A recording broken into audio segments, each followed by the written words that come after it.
Hello everyone, my name is Veena Chanwani and we are covering today's topic is functions of money.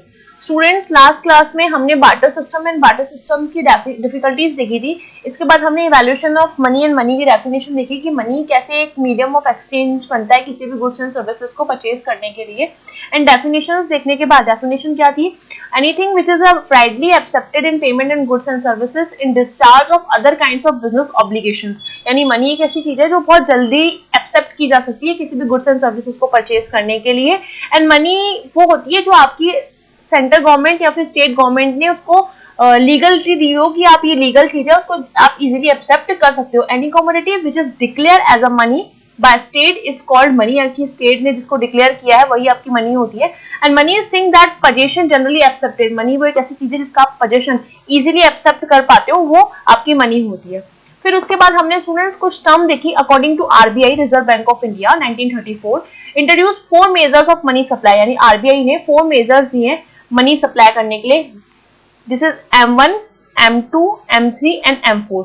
हमने देखा कि M1 क्या होता है. M1 basically covering C plus DD plus OD. C की अगर हम बात करें cash in hand with the public जिसमें नोट्स एंड कॉइन्स इंक्लूड होते हैं. M2 की बात करें तो M1 प्लस पोस्ट ऑफिस में जितनी भी सेविंग्स हैं आपकी जितनी भी सेविंग्स डिपॉजिट्स हैं वो सब कुछ. M3 में M1 कवर हो रहा है plus time deposit. Time deposit की अगर हम बात करें एफडी यानी fixed deposit and recurring deposit जिसे हम आरडी कहते हैं with the commercial bank and cooperative bank. And last था M4 जिसमें M3 कवर हो रहा है और टोटल पोस्ट ऑफिस की जितनी भी डिपॉजिट्स हैं वो सारी की सारी इसमें कवर होती है. तो ये जो स्टूडेंट्स ये जो आरबीआई ने 4 मेजर्स दिए मनी सप्लाई को कैलकुलेट करने के लिए. ठीक है स्टूडेंट्स, ये अपना डेफिनेशन वाला पार्ट कंप्लीट हुआ. बेसिकली आज जो हम करने वाले हैं that is functions of money. Functions of money are divided broadly 4 parts. मतलब मेन तो वैसे 2 ही पार्ट हैं, primary and secondary. Primary functions and secondary functions. लेकिन आरबीएससी की बुक में कंटीजेंसी एंड अदर फंक्शंस भी दिए हुए हैं. That is very important. Primary functions में सबसे इंपॉर्टेंट है medium of exchange and measure of value. Medium of exchange and measures of value ये आपकी मनी के प्राइमरी फंक्शंस हैं. सेकेंडरी फंक्शन अगर हम देखें standard of the deferred payments and store of value and transfer of purchasing power. सबसे पहले primary functions 2 हैं आपके स्टूडेंट. कौन कौन से हम साथ के साथ याद करने की कोशिश करते हैं. Medium of exchange and measures of value. Secondary functions की अगर हम बात करें standard of deferred payments, store of value and purchasing power. Again I repeat, deferred payment, store of value and transfer of purchasing power. Contingent की अगर हम बात करें contingent functions की distribution of income, basis of credit and liquidity assets. ये इसके 3 functions है. contingent function and others में हम clearing capacity बोल सकते हैं या convenience of desires बोल सकते हैं. ये आपके mainly 4 जो है आपके functions of money है. इसको हम एक एक करके डिटेल में स्टडी करेंगे. सबसे पहले जो हम पढ़ने वाले हैं वो है functions. main and primary function of money R S follow. सबसे पहले है मीडियम ऑफ एक्सचेंज. देखिए स्टूडेंट्स जो मनी होता है ना, money is a middle term exchange. For example अगर मुझे कोई भी एक पेन परचेज करना है, एक पेन परचेज करना है, उसकी कॉस्ट है 10 रुपीज. एक पेन मुझे परचेज करना है, उसकी कॉस्ट है 10 रुपीज. ठीक है स्टूडेंट, तो मनी क्या है? एक मिडिल टर्म है इस दोनों के बीच में. अगर मैं शॉपकीपर के पास गई और मैंने कहा कि मुझे ये परचेज करना है, ये पेन मुझे परचेज करना है, उसकी कॉस्ट 10 रुपए है, तो मैं उससे पैसा दूंगी और परचेज करूंगी. तो मनी के थ्रू ही मैंने इसको परचेज किया. तो मनी क्या है? एक मीडियम है क्या करने का? गुड्स एंड सर्विसेज बाय करने का. तो डेफिनेशन देखते हैं हम इसकी. The fundamental role of the money is to serve as a medium of exchange because it's a property of the general acceptability. यानी मनी एक ऐसी चीज है जिसको आप जनरली बहुत इजीली एक्सेप्ट करते हो. ये मनी की सबसे इंपॉर्टेंट प्रॉपर्टी भी है. जो इसके डेफिनेशन है उसमें से ही हमको फंक्शंस मैंने आपसे लास्ट क्लास में डिस्कस किया था कि डेफिनेशन में से ही इसके फंक्शन जनरेट होते हैं. तो सबसे पहला फंक्शन है मीडियम ऑफ एक्सचेंज. यानी आप गुड्स एंड सर्विसेज को बाय करने के लिए किसके थ्रू कर रहे हैं? एक मीडियम क्या है, एक जरिया क्या है, एक माध्यम क्या है? वो है आपकी money. The fundamental role of the money is to serve as a medium of exchange because its property is of general acceptability. These functions give major identity to money. Money is a suitable mode of the transaction in the market. यानी money एक बहुत suitable mode है. आप किसी भी shopkeeper के पास जाएंगे, पैसा देंगे, सामान लेंगे तो आप इजीली बाय कर सकते हैं. कोई आपको मना नहीं करेगा पैसा देने के लिए, सॉरी सामान देने के लिए. तो किसी भी गुड्स एंड सर्विसेज को परचेज करने के लिए जो मनी है वो आपका एक मीडियम का काम करता है, एक मिड पॉइंट का काम करता है. वो है आपकी मनी. ये इसका प्राइमरी फंक्शन था. आई होप आप लोगों को अच्छे से समझ में आया होगा स्टूडेंट. सेकेंड फंक्शन की बात करें हम तो है major of value. Major of value को अगर हम बहुत सिंपल लैंग्वेज में समझने करें कि किसी भी गुड्स की वर्थ निकालना. अब आप मुझे बात बताओ, मैं आपके सामने अगर एक पेंसिल रखती हूँ, ठीक है स्टूडेंट, तो आप इजीली बता सकते हो कि इस पेंसिल की कॉस्ट होगी 2 रुपीज, मैक्सिमम 5 रुपीज या 10 रुपीज। लेकिन यहीं अगर मैं कोई अच्छा सा मार्कर इसके सामने रखती हूँ तो आप बताओगे कि नहीं मैम इसकी कॉस्ट कितनी होगी, मैक्सिमम 20, 25, 30 या 40। यानी आप उस गुड्स को देख के उसको मेजर कर सकते हो, उसकी वर्थ निकाल सकते हो कि इसकी वैल्यू कितनी होगी। तो मनी के थ्रू ही हम ये चीज निकाल रहे हैं, क्या निकाल रहे हैं हम, इसकी वैल्यू निकाल रहे हैं। ठीक है स्टूडेंट, बार्टर सिस्टम में ये सब प्रॉब्लम्स थी, हम उसकी वर्थ नहीं निकाल पाते थे, गुड्स के बदले में गुड्स एक्सचेंज होता, तो बस उसी को ही खत्म करने के लिए किसका इवैल्यूएशन हुआ, मनी का। It is a second important function of the money, the value of exchange of goods and services that can easily express in money. यानी आपने बोला जितनी भी गुड्स एंड सर्विसेज है इसको आप इजीली एक्सप्रेस कर सकते हो किसमें स्टूडेंट्स, मनी में। And it also become a easy to measure, यानी हमारी जो नेशनल इनकम है इसमें 3 मैथड हम आगे स्टडी करेंगे, expenditure method, product method and income method. इसको भी हम कैसे कैलकुलेट करते हैं, मनी के थ्रू कैलकुलेट करते हैं। तो मनी क्या है, मेजर है, मेजर इन द सेंस कि आप किसी भी गुड्स की वर्थ निकाल सकते हैं, मेजर कर सकते हैं कि इतने रुपए का। कई बार आप लोगों ने नोटिस किया होगा कि हम मार्केट में कुछ परचेज करने जाते हैं एंड मार्केट में कुछ परचेज में हमें शॉपकीपर बोलता है अरे मैम इसकी कॉस्ट 3000 रुपए, लेकिन हमें कई बार उसका स्टफ देख के, उसकी क्वालिटीज देख के, उसकी ब्रांड देख के उसमें लगता है कि नहीं ये इसकी वर्थ ही नहीं है, ये इसकी कॉस्ट ही नहीं है। और कई बार जब हमें लगता है कि ये हम सोच के गए, हमारा माइंड सेट के गए कि हमको 1500 का तो लेना ही है, चीज देखने में भी 1500 2000 की लगी है लेकिन होती कितने की, 500 की, 600 की। तो उस वक्त हम एक कंज्यूमर एक सरप्लस पॉइंट होता है, उसको हम आगे डिस्कस करेंगे। लेकिन यहाँ पे जो टॉपिक समझने का है वो है सिर्फ इतना सा है कि मेजर ऑफ वैल्यू में हम उस पर्टिकुलर गुड्स एंड सर्विसेज की वर्थ निकाल रहे हैं। ठीक है स्टूडेंट, 2 प्राइमरी फंक्शन थे। फर्स्ट फंक्शन था हमारा मीडियम ऑफ एक्सचेंज, जो हमने कवर किया कि मनी को हम एक मिडिल मानते हैं किस चीज को, गुड्स एंड सर्विसेज को परचेज करने के लिए, एंड गुड्स एंड सर्विसेज की वर्थ किससे निकालते हैं, मेजर्स ऑफ वैल्यू से। ये इसके प्राइमरी फंक्शंस थे मनी के।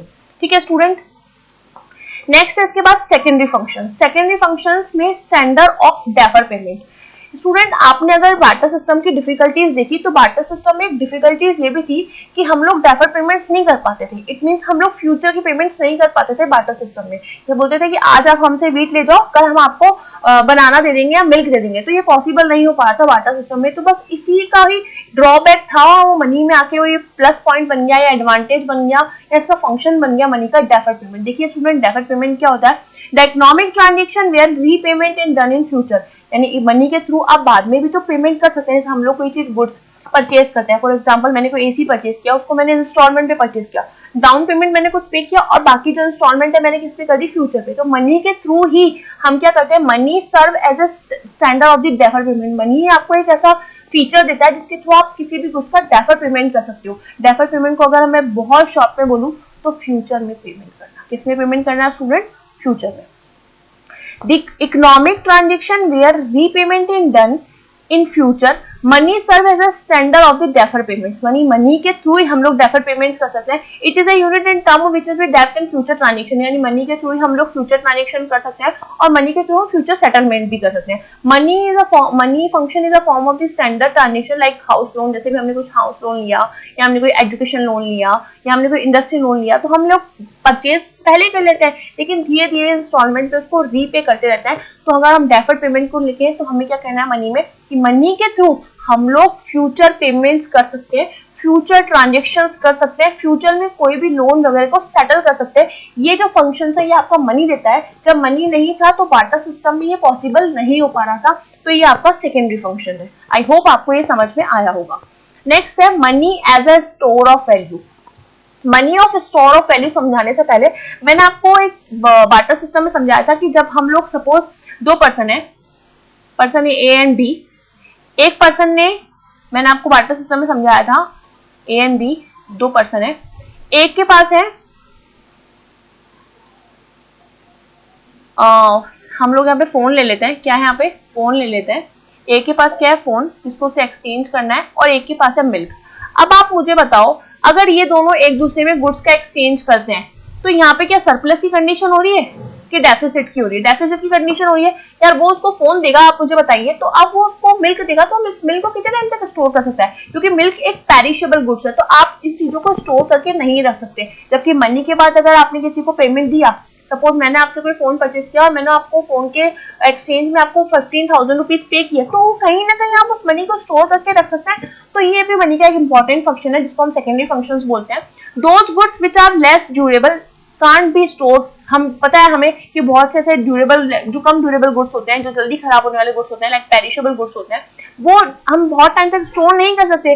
Bye means of the money the value can be store for future by selling this goods. यानी मनी आने के बाद हमने अपने गुड्स को सेल किया. फॉर एग्जाम्पल मैंने मिल्क ही सेल किया किसी पर्सन को, और उस मिल्क की कॉस्ट सपोज करो 100 रुपीज. कितनी कॉस्ट थी उसकी? 100 रुपीज. अब आप इस 100 रुपीज को एटलीस्ट स्टोर तो कर सकते हो. तो मनी का ये इंपॉर्टेंट फंक्शन है कि मनी को आप स्टोर कर सकते हो. लेकिन बार्टर सिस्टम का ये ड्रॉबैक था स्टूडेंट, कि बार्टर सिस्टम में आप गुड्स को स्टोर नहीं कर सकते क्योंकि वो पेरिशेबल कैटेगरी की होता है.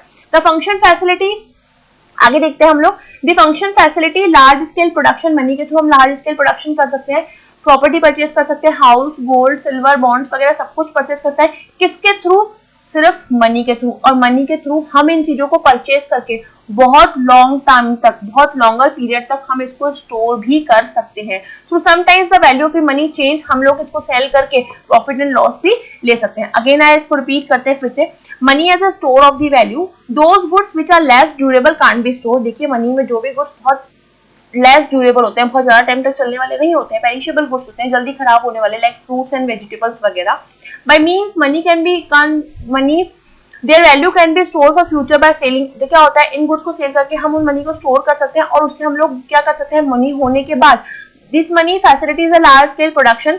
The property, house, gold, silver, bonds purchase through the money can be store for longer period. Through sometimes the value of the money change, possibility of the profit and loss is always there. यानी अगर हम इन चीजों को cell करेंगे, suppose हमने house को sold कर दिया, गुड्स गोल्ड को सोल्ड कर दिया, या सिल्वर वगैरह बॉन्ड्स वगैरह जो हमने परचेज किए थे हमने उसको सेल किया, तो प्रॉफिट की सिचुएशन भी हो सकती है, लॉस की भी हो सकती है, लेकिन हम उसको स्टोर कर सकते हैं. तो मनी का इंपॉर्टेंट फंक्शन है. फर्स्ट सेकेंडरी फंक्शन में दो फंक्शन थे. फर्स्ट इज डेफर्ड पेमेंट, यानी हम फ्यूचर में पेमेंट कर सकते हैं, and money as a store of the value, यानी मनी को हम स्टोर भी कर सकते हैं. ठीक है. लास्ट है money is a transfer of value. अब आप मुझे बताओ, फॉर एग्जांपल मैं यहाँ पे एक सिचुएशन आपको बताती हूँ कि दो पर्सन है, person A and B, person A and second is B. ठीक है. ए पर्सन के पास 10,000 रुपीज है. स्टूडेंट 10,000 रुपीज है. अब मुझे बता सकते हैं परचेजिंग पावर किसके पास है, खरीदने की कैपेसिटी किसके पास है? ए के पास. समझ में आ रहा है? जिसके पास पैसे होंगे उसके पास परचेजिंग पावर होगी. लेकिन अगर ये पैसे, ये अमाउंट 10,000 रुपीज ए ने ट्रांसफर कर दिया स्टूडेंट्स बी को. किसको ट्रांसफर कर दिया? बी को. किसको ट्रांसफर कर दिया? बी को.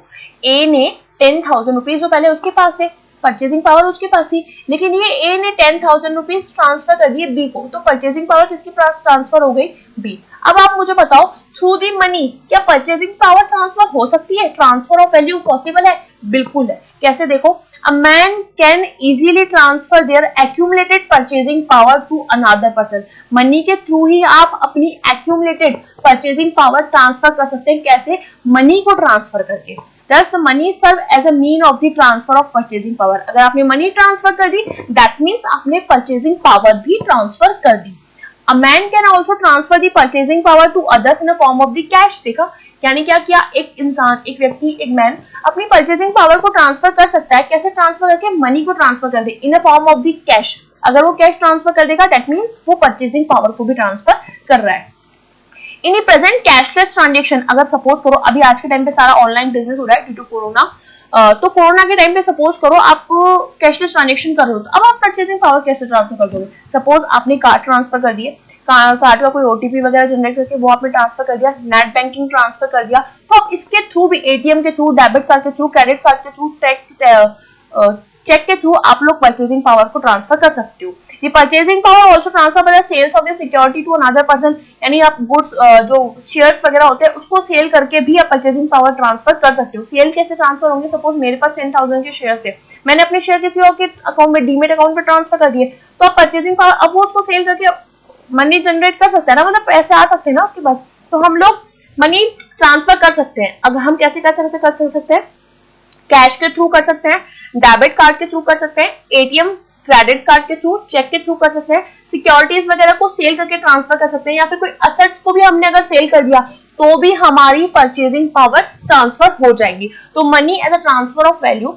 देखिए हम इसको फटाफट से रीड करते हैं. A man can be easily transfer accumulated purchasing power to another person. Thus money serve as a mean of the transfer of purchasing power. A man can also transfer the purchasing power to others in form of cash. मैंने आपको बताया कैसे transfer होगा, cash के through transfer होगा, ठीक है। In the present area cashless transaction economy, a person can transfer the purchasing power by using debit cum ATM cards, credit cards, check to another person. The purchasing power also transfer, first हमने cash के through करी, second हमने cards के through करी, third हमने securities के through करी, देखिए हम लोग कैसे कैसे ट्रांसफर कर रहे हैं, एंड फोर्थ हमने करी किसी असेट्स को ट्रांसफर करके। दस money facility transfer of the value between the person and place, यानी मनी क्या करता है, एक आपको एक फंक्शन देता है कि आप ट्रांसफर भी कर सकते हो मनी को, और जैसे ही स्टूडेंट आपने मनी ट्रांसफर की, इट मींस आपने परचेजिंग पावर भी ट्रांसफर कर दी, ठीक है स्टूडेंट। फर्स्ट पर देखा हमने मीडियम ऑफ एक्सचेंज, सेकंड हमने देखा कि मेजर्स ऑफ वैल्यू, आप उसकी वर्थ कैलकुलेट कर सकते हो। सेकेंडरी फंक्शंस में फर्स्ट था डेफर्ड पेमेंट, जिसको फ्यूचर में पेमेंट करना होता है, उसके बाद स्टूडेंट आप उस वैल्यू को आप स्टोर कर सकते हो, मनी के थ्रू आप वैल्यू को स्टोर कर सकते हो, and last is money as a transfer of value. हम लोग कैसे ट्रांसफर करेंगे मनी को, through the cash, cards, security and assets, ठीक है स्टूडेंट। तो हम लोगों ने मेनली फंक्शंस में primary functions and secondary functions cover किए, ठीक है student. Primary functions and secondary functions, primary functions में medium of exchange and measures of value, फिर हमने सेकेंडरी फंक्शंस में standard of deferred payment, store of value, transfer of purchasing power, ये हमने cover किया। अब नेक्स्ट जो हम कर रहे हैं वो है कंटीजेंट फंक्शन, ठीक है स्टूडेंट। मेनली जो कवर आरबीएससी में आते हैं, क्वेश्चन जो आते हैं, देखिए क्वेश्चन कैसे पुट हो सकते हैं, डायरेक्ट क्वेश्चन आ सकता है, अगर लॉन्ग क्वेश्चन आएगा तो ऐसा सकता है कि फंक्शंस बताने होंगे आपको मनी के, या फिर वो ये भी पूछ सकता है कि प्राइमरी फंक्शंस कौन से होते हैं, या फिर money is a medium of exchange, इस टर्म को एक्सप्लेन करके कर सकता है, क्या मनी के थ्रू आप परचेजिंग पावर ट्रांसफर कर सकते हो। तो ऐसे मिड में से भी क्वेश्चंस आ सकते हैं, या डायरेक्ट क्वेश्चंस भी आ सकते हैं। वैसे डायरेक्ट क्वेश्चंस आने के चांसेस ज्यादा होते हैं आरबीएससी में, ठीक है स्टूडेंट। तो हम लोगों को मनी के फंक्शंस अच्छे से कवर करने हैं, सिंगल सिंगल भी करना है और पूरा भी, क्योंकि लॉन्ग क्वेश्चंस बनने के भी चांसेस है and short very short questions बनने के भी चांसेस ज्यादा है, ठीक है स्टूडेंट। नेक्स्ट जो है वो है कंटीजेंट फंक्शंस, ठीक है। कंटीजेंट फंक्शंस में 3 फंक्शंस हैं। सबसे पहले money can perform contingent functions which has been proved to be more utility and convenient. कैसे, मनी के थ्रू बहुत कन्वीनियंटली आप वर्क वगैरह कुछ भी कर सकते हैं। तो सबसे पहले distribution of income, basis of the credit system and liquidity of assets. चलिए एक एक टर्म को समझते हैं। In the present times large scale of production and consumption in the possible, आज के टाइम पे बहुत ज्यादा बल्कि प्रोडक्शन करने के लिए या फिर कंजम्पशन करने के लिए आप तभी कर सकते हो जब आपके पास बहुत ज्यादा क्या हो, मनी। तो आपकी कंट्री का जीडीपी कैलकुलेट करने के लिए नेशनल इनकम कैलकुलेट किसके थ्रू होगा, मनी के थ्रू ही तो होगा। तो ये भी एक फंक्शन है कि आप अपनी डिस्ट्रीब्यूट कर सकते हो national income through the money. Money has the distribution of the national income, reward of the factor of production are determined and paid the term of the money. देखिए स्टूडेंट, हम लोग एक प्रोडक्शन चैप्टर कवर करेंगे। Production में production function है, इसमें 4 mainly production आपके function होता है, land, labour, capital, entrepreneur and technology, ठीक है। तो जो फैक्टर ऑफ प्रोडक्शन हम लोग यूज कर रहे हैं क्या करने के लिए, प्रोडक्शन करने के लिए, तो उन्हें हमें कुछ ना कुछ तो पे करना होगा।